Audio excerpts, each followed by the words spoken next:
మొరాలకించు దేవునికి మహిమ కలుగునుగాక. ప్రియ స్నేహితులందరికీ దివ్య వాక్యోదయం. ఈనాటి పాఠ్యభాగము కీర్తన 138:3. నేను మొర్రపెట్టిన దినమున నీవు నాకు ఉత్తరమిచ్చితివి, నా ప్రాణములో త్రాణ పుట్టించి నన్ను ధైర్యపరచితివి. మనము అధికమైనటువంటి ఒత్తిడి క్రింద జీవిస్తూ ఉన్నాం. ప్రతి చోట ఒత్తిడి, ఆందోళనలు పెరుగుతూ ఉన్నాయి.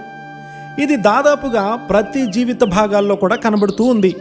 పిల్లలు దాని క్రింద వాడిపోతూ ఉన్నారు. తల్లిదండ్రులు మానసికంగా కలత చెంది వేదన పడుతూ ఉన్నారు. అధిక మోతాదులో ఉన్నటువంటి ఒత్తిడి అనే ఈ ఆధునిక సమస్యను మనుషులు తట్టుకోలేకపోతూ ఉన్నారు. దీనికి బదులేమిటి? మనకు లేఖనము బదులిస్తూ ఉంది. నేను మొర్రపెట్టిన దినమున నీవు నాకు ఉత్తరమిచ్చితివి, నా ప్రాణములో త్రాణ పుట్టించి నన్ను ధైర్యపరచితివి. మన ఆత్మలలో ధైర్యము పుట్టించే దేవుని శక్తి మనకు కావాలి. అంతరంగ పురుషుడు బలపరచబడడాన్ని బట్టి దేవుని యొక్క లేఖనము మనకు చెప్తూ ఉంది.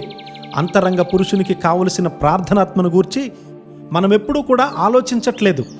అందువల్ల కష్టపడి చదివేవారు, పనిలో బాగా అలసిపోయిన వారు ఏ విధంగా తమను తాము నూతనపరుచుకోవాలో తెలియనటువంటి స్థితిలో ఉండడం మనం చూస్తాము.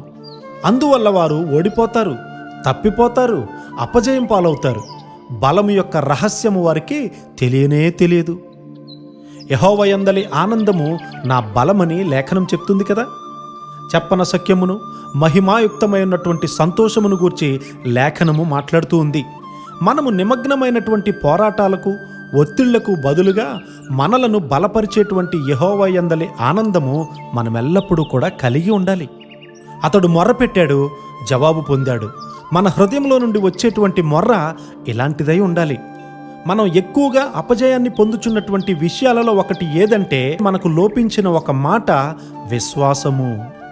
దేవుని శక్తిని పూర్తిగా బలంగా మనము నమ్మకపోవడమే. ఈ దినాల్లో ఎంతమంది ఇంకా పాప కూపాల్లో నివసిస్తూ ఉన్నారు. వారి స్థితి నుండి ఏదీ కూడా వారిని తప్పించే విధంగా కనబడట్లేదు.